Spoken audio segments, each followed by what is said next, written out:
France की क्रांति। इस लेक्चर में हम पुनः इसी विषय पर बात करेंगे। ये तृतीय वर्ष के सेकंड पेपर आधुनिक विश्व का इतिहास का एक बहुत ही महत्वपूर्ण टॉपिक है। पूर्व के लेक्चर्स में हम फ्रांस की क्रांति के कारण को डिस्कस कर चुके हैं, फिर हम क्रांति के जो घटनाक्रम था उसको डिस्कस कर चुके हैं।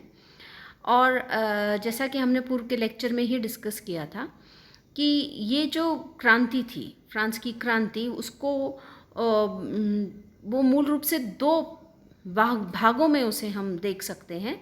एक तो जो रिवोल्ट रहा, यानी जो एक विद्रोह रहा, और फिर उस विद्रोह के बाद में जो परिवर्तन हुए, उन परिवर्तनों के विभिन्न चरण। तो इस क्रांति के जो घटनाक्रम हुआ, उसके बाद इस क्रांति को 3 चरणों में विभाजित किया, जो हम पिछले लेक्चर में डिस्कस कर चुके हैं। और क्रांति का प्रथम चरण हम पिछले लेक्चर के अंदर ऑलरेडी उसके विषय में हम बात कर चुके हैं। तो इस लेक्चर में हम द्वितीय चरण से चर्चा शुरू करेंगे। द्वितीय चरण जो क्रांति का रहा, उसका समय था 1791 से 92 के बीच में। और इस दौरान विधान निर्मात्री सभा का निर्माण हुआ, राष्ट्रीय सम्मेलन का भी निर्माण हुआ। जैसा हम पूर्व में देख चुके हैं कि फ्रांस में गणतंत्र की स्थापना हुई और राष्ट्रीय महासभा 1791 में लागू की गई। और फ्रांस के संविधान के अनुसार एक लेजिस्लेटिव असेंबली का, एक निर्मात्री महासभा का निर्माण हो चुका था, जिसकी पहली बैठक 1791 अक्टूबर में हुई। इसमें 745 सदस्य थे और वे सभी नए थे। तो इसमें कोई पुराने सदस्यों को रखने की कोशिश नहीं की गई थी। राष्ट्रीय महासभा के जो कार्य रहे, उससे फ्रांस के सभी वर्ग संतुष्ट रहे। और ये एक विध्वंस का कार्य उनके द्वारा जो उन्होंने बहुत बखूबी निभाया था, उससे दूसरे रेडिकल्स और सुधारवादी जो थे वो उनके कंपैरेटिवली राष्ट्रीय महासभा ने ज़्यादा कार्य किया था। अब फ्रांस की राजनीति में क्लबवाद जो था वो उसकी संस्कृति पनपने लग गई थी। और ये क्लबवाद, क्लब क्या थे? बेसिकली क्लब एक ऐसा ऑर्गेनाइजेशन था जहाँ कुछ लोग इकट्ठे होते थे, बैठते थे, कुछ चर्चाएं की जाती थी, और एक तरह से ये क्लब्स जो थे वो बहुत बड़े बड़े परिवर्तनों में अपना योगदान दे रहे थे। यहाँ जो चर्चाएं की जा रही थी, उन चर्चाओं ने बाद की राजनीति को दिशा प्रदान करी। तो फ्रांस में 2 शब्द जो थे, कार्डियलर क्लब और जैकोबिन क्लब, ये बहुत जाने जा रहे थे। यानी 2 विचारधाराएं हम कह सकते हैं जो इन क्लबों के माध्यम से प्रचलित हो रही थी। कार्डियलर क्लब जो था वो उग्र सुधारवादी क्लब था, और इसके ज़्यादातर सदस्य जो थे वो क्रांतिकारी थे। यह पेरिस के मजदूर वर्गों में बहुत लोकप्रिय था, लेकिन पेरिस के बाहर इसका ज़्यादा प्रचार प्रसार नहीं हुआ था। जैकोबिन क्लब एक अन्य क्लब था जो वो भी एक अत्यंत लोकप्रिय क्लब था। और इस क्लब ने फ्रांस की राजनीतिक घटनाक्रम में बाद में जाके काफ़ी परिवर्तन किया। ये क्लब वैसे बहुत उतना उग्र नहीं था, इसका रुख जो था वो नरम था, लेकिन बाद में ये एक उग्र सुधारवादी बन गया था। और इसके सबसे प्रभावशाली नेता को हम रोबेस्पियर के नाम से जानते हैं। विधान निर्मात्री सभा के अनेक सदस्य इस क्लब के सदस्य थे, और फ्रांस के विभिन्न नगरों में इसकी शाखाएं थीं। जैकोबिन क्लब के जो प्रतिद्वंदियों के रूप में अन्य क्लब जो थे वो बनने लगे थे, क्योंकि जैकोबिन्स जो थे वो बहुत प्रचलित हो रहे थे। एक अन्य वर्ग जेरोदिन्स कहा जाता था, और यह भी फ्रांस के अंदर गणतंत्रवाद की स्थापना के समर्थक थे। इस वर्ग के प्रमुख नेता थे ब्रीसो, वार्निया, कॉन्डरसे, मदाम रोलैंड, और ये संविधानवादियों का एक प्रकार से वर्ग था जिन्हें फहिया कहा जाता था। तो हम देख रहे हैं कि फ्रांस के अंदर अलग अलग क्लब परंपरा जो थी वो शुरू हो गई थी, और इस परंपरा ने कई सारी नई विचारधाराओं को जन्म दिया जिन्होंने आगे जाके राजनीति में महत्वपूर्ण योगदान दिया। फिर हम देखते हैं कि फ्रांस के पड़ोसी क्षेत्र ऑस्ट्रिया तथा प्राशा से इसका युद्ध हुआ, और चूँकि फ्रांस में क्रांति का बहुत तेज़ी से प्रसार हो रहा था, तो यूरोप के अनेक देश जो थे वो सजग हो गए। जहाँ पे राजतंत्र ने अभी भी जड़ें जमा रखी थी, वो एक तरह से तनाव की स्थिति में आ गए। ऑस्ट्रिया और प्राशिया इन हरकतों से परेशान हो गए, और उन्होंने एकजुट होकर फ्रांस के विरोध में आवाज़ उठाने का विचार किया। इसी दौरान हम देखते हैं 1792 में ऑस्ट्रिया के विरुद्ध फ्रांस ने युद्ध की घोषणा कर दी। अब अगर हम मैप के ऊपर देखें तो हमें समझ आएगा कि ये तीनों ही पड़ोसी राज्य थे जो कि फ्रांस की सीमा से लगे हुए थे, और इसलिए इनका फ्रांस, जैसा हम जानते हैं कि पड़ोसी राज्यों के साथ जब भी किसी क्षेत्र में कोई परिवर्तन होता है तो पड़ोसी राज्यों पर उसका सीधा प्रभाव पड़ता है, और इसी वजह से ऑस्ट्रिया प्रेशिया जो थे वो थोड़े तनाव में आ गए थे। ऑस्ट्रिया के विरुद्ध जो फ्रांस ने युद्ध की घोषणा करी थी, उस युद्ध में प्राशिया ने ऑस्ट्रिया का साथ दिया फ्रांसीसियों के विरुद्ध। फ्रांसीसी सेनाओं को अनेक स्थलों पर पराजय का सामना करना पड़ा, और इस युद्ध के दौरान ही फ्रांसीसियों को ये जानकारी मिली कि राजा लुई 16वां जिसको कि पहले अपदस्थ कर दिया गया था, और उसकी रानी मैरी एंटोनियो ने फ्रांसीसी आक्रमण की जो गुप्त योजनाएं थीं, जो जानकारियां थीं, वो ऑस्ट्रिया की सेना को भिजवा दी थी। इधर ऑस्ट्रिया और प्राशिया की जो संयुक्त सेना थी, उनके कमांडर ब्रुन्सविक ने घोषणा करी, और उसने कहा कि यदि फ्रांस के राजा, रानी या राज परिवार के किसी भी सदस्य को कोई भी नुकसान पहुंचाया गया तो पेरिस को जला दिया जाएगा। उसकी इस घोषणा से पेरिस के जो निवासी थे उन्हें ये पक्का संदेह हो गया कि उनका शासक दुश्मनों से मिला हुआ है, और अब शासक के खिलाफ एक प्रकार का ज़बरदस्त विरोधी माहौल फ्रांस में उत्पन्न हो गया। राजतंत्र को ख़त्म करने की तैयारी की गई, और फ्रांस की नाराज़ जनता ने 10 अगस्त 1792 को राजा के निवास टिविलरी के महल में अटैक कर दिया, और राजा और उसके राज परिवार के सदस्य जो थे वो उनको वहाँ से भागने पर मजबूर होना पड़ा, और उन्होंने निर्मात्री सभा के पास जाकर शरण ली। वहाँ उन्हें अध्यक्ष का जो कुर्सी थी, यानी अध्यक्ष की जो बैठने का स्थान था, उसके पीछे एक छोटा सा कमरा था, उसमें छिपा के रखा गया, और भीड़ ने जो राजमहल था उसकी शाही सुरक्षा के अधिकारियों को मार डाला, महल को तहस नहस कर दिया। विधान निर्मात्री सभा में जैकोबिन और जेरोनिस्ट दोनों ही गुटों के सदस्यों ने ये प्रस्ताव पारित किया कि राजा को पदच्युत किया जाए, उसको उसके पद से हटा दिया जाए, क्योंकि उसके विरुद्ध बहुत सारे साक्ष्य, या ये कहें हम कि उसके विरुद्ध एक राजनीतिक माहौल बन गया था, और जनता का उसके ऊपर से विश्वास समाप्त हो गया था। चूँकि पहले 1791 का जो संविधान निर्माण किया गया था वो राजतंत्रात्मक था, तो अब संविधान निर्मात्री सभा ने स्वयं को ही भद्द करके एक नया रूप अपना उसने स्थापित किया, जो कि राष्ट्रीय कन्वेंशन, नेशनल सम्मेलन के नाम से, राष्ट्रीय सम्मेलन नेशनल कन्वेंशन के नाम से जानी गई, और चुनाव की घोषणा की गई। इस सम्मेलन ने नए गणतंत्र के संविधान के निर्माण का जो दायित्व था वो उठाया, उसे दिया गया, और फ्रांस के सभी निवासियों को इस चुनाव में, आने वाले चुनाव में मत देने का अधिकार दिया गया। इस तरह हम देखते हैं कि फ्रांस में संवैधानिक राजतंत्र का भी अंत हो गया और अब गणतंत्र की स्थापना का मार्ग और भी प्रशस्त हो गया।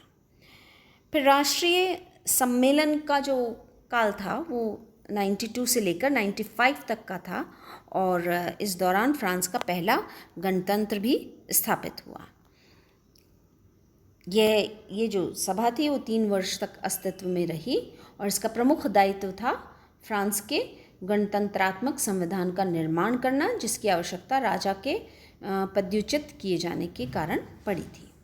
अब राष्ट्रीय महासम्मेलन ने सबसे पहले ये अधिनियम पारित किया और कहा कि फ्रांस में राजतंत्र की समाप्ति की जाती है, यानी ये घोषणा उसके द्वारा की गई और उसके बाद गणतंत्र की स्थापना फ्रांस में कर दी गई। राष्ट्रीय सम्मेलन ने अपने 3 वर्ष के कार्यकाल में क्रांति के दूसरे चरण में कुछ महत्वपूर्ण कार्य किए। इसने सबसे पहले जो विदेशियों के साथ फ्रांस जो लगातार युद्धों में संलग्न था उसमें ये लगातार जीते और विदेशियों की जो विरोधात्मक दृष्टि इनके ऊपर पड़ रही थी उसको इन्होंने समाप्त किया। साथ ही साथ इन्होंने कुछ सामाजिक परिवर्तन जो किए थे वो स्थायी रूप से बने रहे। दूसरा, इन्होंने गणतंत्रात्मक सरकार की स्थापना की जो कि प्रजातांत्रिक सिद्धांतों के ऊपर आधारित थी।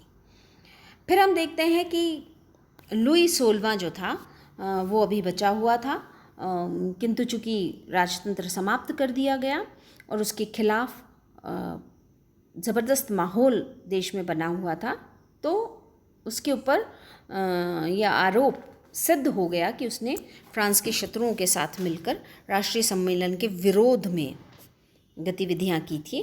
तो अब उसके ऊपर मुकदमा चलाया गया, उसे दोषी पाया गया और उसे मृत्युदंड देने की घोषणा की गई। 21 जनवरी 1793 को पेरिस के सार्वजनिक चौराहे पर उसको मार दिया गया, एक्सिक्यूट किया गया, उसका सर काट दिया गया। और इस तरीके से हम देखते हैं कि फ्रांस में राजतंत्र पूर्ण रूप से समाप्त हो गया। फिर 1793 में फ्रांस के विरुद्ध जो यूरोपीय राष्ट्रों का एक प्रथम गठबंधन हुआ था उसको भी राष्ट्रीय सम्मेलन ने संभाला। अब राष्ट्रीय सम्मेलन ये कहने लगी थी कि वो फ्रांस के अलावा समूचे यूरोप के अंदर जो क्रांति की भावना थी, स्वतंत्रता और सुधार जो थे, उन सब की भावना को प्रेरित करने का कार्य करेगी। ये सुन के यूरोप के जो बाकी राजतंत्रात्मक राष्ट्र थे वो चौकन्ने हो गए, परेशान हो गए। लुई 16वें की मृत्युदंड ने भी उनके लिए एक तनाव भरा माहौल उत्पन्न कर दिया था। ऐसे हम देखते हैं कि 1793 में ग्रेट ब्रिटेन, जहाँ पर की राजतंत्रात्मक प्रणाली थी, स्पेन, हॉलैंड, पुर्तगाल, नेपल्स, ऑस्ट्रिया और प्राशा, इन सब ने मिलकर फ्रांस के विरुद्ध एक कोलिएशन बना लिया, एक गठबंधन बना लिया और उसका उद्देश्य था राजा की हत्या करने वाली क्रांतिकारी फ्रांस जो था उसका दमन करना। प्रारंभ में तो इस तरीके से लगा कि ये जो गठबंधन था ये फ्रांस के ऊपर अपना अधिकार कर लेंगे और ऐसा माना जा रहा था कि ये फ्रांस के टुकड़े करके, अपने छोटे छोटे टुकड़े करके अपने अपने राज्यों में सम्मिलित करना चाह रही थी। इनकी संयुक्त सेनाओं ने बेल्जियम और राइन के कुछ क्षेत्रों पर अपना अधिकार स्थापित कर लिया और फिर वो पेरिस की ओर आगे बढ़ने लगी थी। लेकिन हम देखते हैं कि 1793 के अंत तक राष्ट्रीय सम्मेलन ने भी 7,70,000 व्यक्तियों की एक क्रांतिकारी सेना तैयार कर ली थी और ये सेना अब इन यूरोपियन राष्ट्रों के जो संयुक्त मोर्चा था उसका सफलतापूर्वक विरोध करने के लिए तैयार थी। फ्रांस की सेना ने इन विदेशी जो सैनिक थे उनको अपनी भूमि से भगा दिया, परास्त कर दिया और कांगो जो कि इनका नेतृत्व कर रहा था उसके नेतृत्व में सेनाओं ने अनेक विजय प्राप्त करी। अब ऑस्ट्रिया और प्राशा अपनी सुरक्षा के लिए चिंतित हो गए क्योंकि ये फ्रांस के सबसे नज़दीकी पड़ोसी थे और जो संयुक्त गठबंधन था जो कि बहुत सारे यूरोप के राष्ट्रों ने मिलकर किया था वो एक तरीके से विघटन के कगार पर आ गया था। दूसरी तरफ हम देखते हैं कि जैकोबिन्स क्लब जो था उसका दबदबा बढ़ता जा रहा था, उसका वर्चस्व बढ़ रहा था और उन्होंने सत्ता पर अधिकार प्राप्त करने के लिए जिरोदिन्स के बीच में और जैकोबिन्स के बीच में जो एक कंटिन्यूस संघर्ष चल रहा था उसको समाप्त करने की अब योजना बनाई। पेरिस की कम्यून ने जैकोबिन्स का साथ दिया और उन्होंने हिंसात्मक तरीके से ये जो विरोध था उसको समाप्त करने की कोशिश करी। जिरोदिन्स के खिलाफ 2 जून 1793 को एक हिंसात्मक विद्रोह का आयोजन किया गया और सेनाओं ने, विद्रोही सेना जो थी वो सभा स्थल पर राष्ट्रीय सम्मेलन को उन्होंने घेर लिया और उस सम्मेलन में 29 जो जिरोदिन्स थे उनको गिरफ्तार कर लिया। फिर जैकोबिन्स ने पेरिस की कम्यून की सैनिक शक्ति के बल के ऊपर राष्ट्रीय सम्मेलन पर अपना आधिपत्य स्थापित कर लिया। तो हम देखते हैं कि अब राष्ट्रीय सम्मेलन में जैकोबिन्स का दबदबा हो गया था और उन्होंने एक नागरिक सुरक्षा समिति का निर्माण किया जिसमें 9 सदस्य थे। बाद में वो सदस्य बढ़ के 12 हो गए। इनमें दांते, रोबस्पियर, सेंट जस्ट, कॉर्नेट आदि रहे जिन्होंने सारी प्रशासनिक अधिकार जो थे वो अपने हाथों में ले लिए और फिर धीरे धीरे हम देखते हैं कि इन्होंने अधिनायकवादी तरीके से कार्य करना शुरू कर दिया था और अब फ्रांस के अंदर आतंक का शासन स्थापित हो गया था। इन जैकोबिन्स नेताओं ने जो निर्विघ्न गणतंत्र की स्थापना का जो एक उद्देश्य था, पृष्ठभूमि में रहा जो उद्देश्य, उसको एक तरीके से ट्रांसफॉर्म कर दिया, परिवर्तित कर दिया और अब अधिनायकवादी शैली में आतंक का शासन, जिसे रेन ऑफ टेरर कहा गया है, वो स्थापित कर दिया।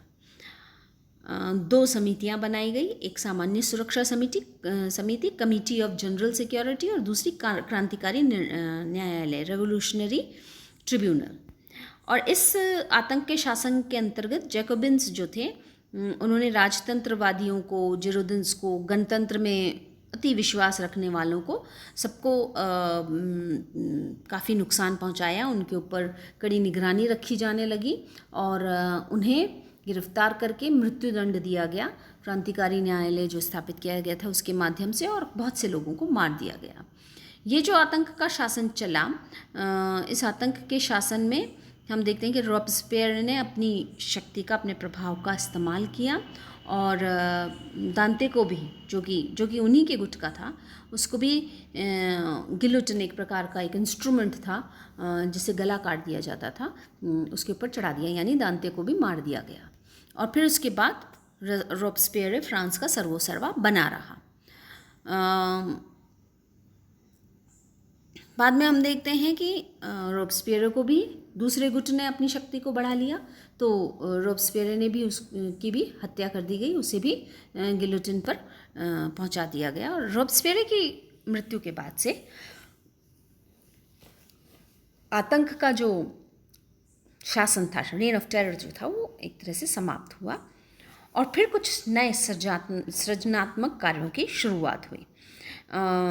अब तक तो फ्रांस विदेशी शक्तियों से युद्धरत था, तो गृह स्तर पर वो बहुत ज़्यादा परिवर्तन नहीं कर पाया था।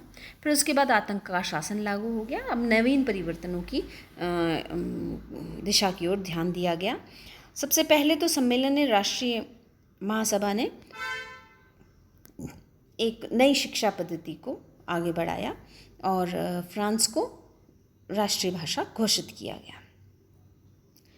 फिर हम देखते हैं कि विविध क्षेत्रों में जो कई कानून जो थे उन्हें समाप्त करके एकात्मक विधि संहिता लागू करने का प्रयास किया।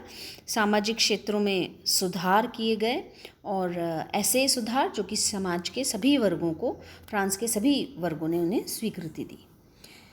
एक प्रबल राष्ट्रीय सेना का भी निर्माण किया गया और प्रत्येक स्वस्थ नागरिक को अपने जीवन काल में कभी ना कभी सेना के अंदर सेवा देना अनिवार्य कर दिया गया। इससे राष्ट्रीयता की भावना बढ़ी और साथ ही साथ हम ये भी देखते हैं कि इसका एक दुष्परिणाम ये निकला कि यूरोप के अंदर सैन्यवाद जो था उसका विकास होने लगा। फिर आर्थिक क्षेत्र में कुछ परिवर्तन किए गए। दास प्रथा को समाप्त कर दिया गया। पूर्व में कुलीन वर्ग को जो क्षतिपूर्ति देने के का आश्वासन दिया गया था, उनकी जब ज़मीनें ले ली गई थी उनसे, उनके अधिकार जब ले लिए गए थे, तो अब उनको जो क्षतिपूर्ति का जो अधिकार का जो एक आश्वासन था उसे रद्द कर दिया गया। और अब लॉ ऑफ मैक्सिमम यानी अधिकतम लोगों के हित में कानून जो था वो कार्य करने लगा था। अनाज की और अन्य वस्तुओं की कीमतें जो थी उन्हें सुनिश्चित कर दिया गया था। मजदूरी की दर को निश्चित कर दिया गया था। मनुष्यों में समानता की भावना बनाए रखने के लिए बहुत से अधिनियम पारित किए गए। और अब फ्रांस में रहने वाले प्रत्येक व्यक्ति को नागरिक यानी सिटीज़न कहकर संबोधित किया जाने लगा। उनका वर्ग भेद जो था वो पूरी तरीके से समाप्त हो गया। धर्म के क्षेत्र में भी कुछ परिवर्तन करने की कोशिश की गई थी। राष्ट्रीय सम्मेलन ने ईसाई धर्म के प्रति एक तरह से वितृष्णा दिखाई थी आतंक के जो रेन ऑफ टेरर था उसके दौरान। और डी क्रिश्चियनाइजेशन यानी वी ईसाईकरण करने की कोशिश की गई थी। इसमें एक नए धर्म को जो कि रिलीजन ऑफ रीज़न था यानी विवेक शक्ति के आधार पे जो धर्म था उसको स्थापित करने की कोशिश की गई थी। बहुत सारे बिशप्स ने, पादरियों ने ईसाई धर्म को छोड़ दिया था। लेकिन ये सब हुआ था रेन ऑफ टेरर के दौरान, जब रॉबस्पियर का प्रभुत्व का काल था। उसकी मृत्यु के बाद, उसके पतन के बाद सामाजिक क्षेत्र का भी दृष्टिकोण बदला और अब सम्मेलन ने ये विचार व्यक्त किया कि धर्म एक बहुत ही निजी मामला है, एक आस्था है जो कि निजी आस्था है और राज्य किसी भी धर्म को स्थापित करने में अपना योगदान नहीं देगा, नहीं देना चाहिए। और इसीलिए धार्मिक सहिष्णुता की नीति का घोषणा की गई और सारे गिरजाघरों को वापस खोल दिया गया। ईसाई धर्म जो था वो पुनः प्रचलन में आने लगा। राष्ट्रीय सम्मेलन की जो स्थापना हुई थी वो एक नए संविधान के निर्माण को लेकर की गई थी, इसलिए अब एक नया संविधान का निर्माण किया गया। आतंक के शासन के दौरान, उससे पहले युद्धों में संलग्न रहने के कारण वो संविधान निर्माण नहीं हो सका था और अब आतंक का शासन भी समाप्त हो गया था। और दूसरा जो संविधान था उसके निर्माण की योजना को लागू करने का समय था ये। तो ये जो संविधान था वो 1795 में लागू किया गया था, यानी दूसरा जो संविधान था वो लागू किया गया था। और अब फ्रांस के गणतंत्र ने कॉन्स्टिट्यूशन ऑफ थर्ड ईयर यानी तीसरे वर्ष का संविधान लागू किया। इसमें लोगों को मतदान, सार्वजनिक मतदान देने का अधिकार दिया गया था। पूर्व में ऐसा यानी जो सेकंड वो काल का जो संविधान था उसमें अधिकार दिया गया था कि सभी वर्ग के लोग या सभी नागरिक जो थे वो मत दे सकते थे। लेकिन अब ये परिवर्तन कर दिया गया था कि मत देने का अधिकार केवल उन्हीं लोगों का होगा जो कि राज्य को टैक्स देते हैं। एक निम्न सदन का निर्माण किया गया जिसमें 500 सदस्य होंगे और ये काउंसिल ऑफ 500 कहलाई।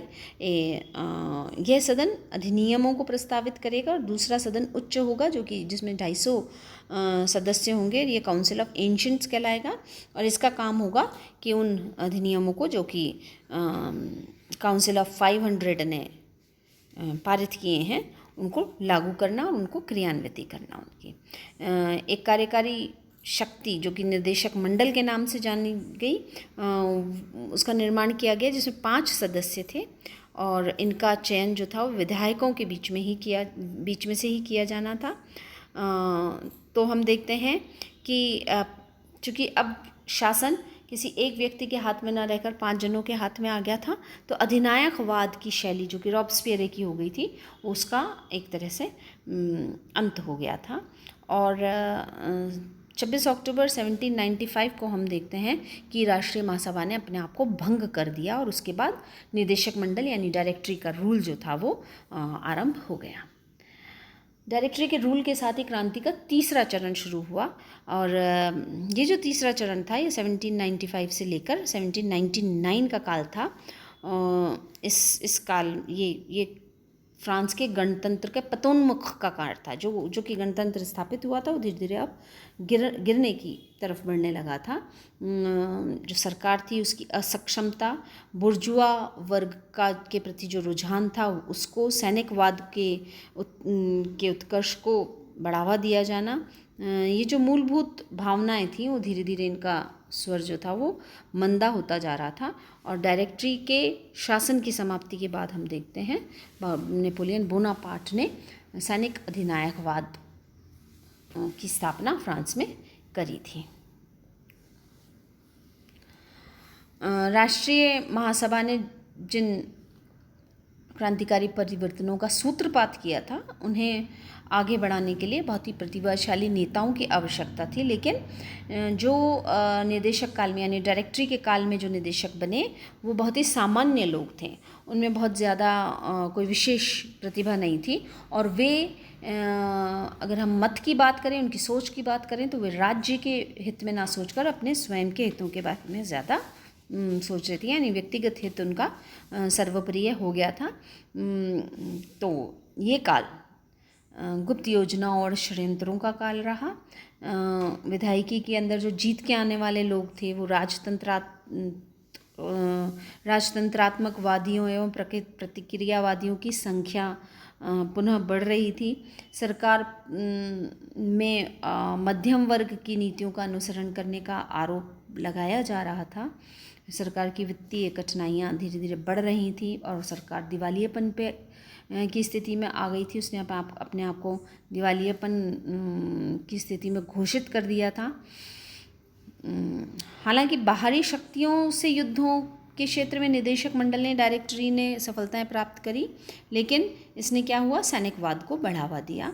और हम देखते हैं कि इन सारी परिस्थितियों, डायरेक्टरी का काल जो रहा उस काल के अंदर सैनिकवाद को बढ़ावा मिलने से हम देखते हैं कि नेपोलियन बोनापार्ट का उद्गम हुआ और उसकी तानाशाही शासनकाल की शुरुआत हुई, जिसने आने वाले 2 दशकों तक यूरोप को झकझोर के रख दिया था। तो नेपोलियन के काल में हालांकि राष्ट्रवादी भावनाओं का भी एक ज़बरदस्त उत्कर्ष हुआ, लेकिन जो क्रांति की मूलभूत भावनाएं थी, स्वतंत्रता की बात थी, उसका अंत हो गया। तो नेपोलियन जो कि तीसरे चरण के बाद यानी डायरेक्टरी के काल के बाद जिसका उत्कर्ष हुआ था, उसके विषय में हम अगले जो हमारे लेक्चर्स होंगे उनमें डिस्कस करेंगे।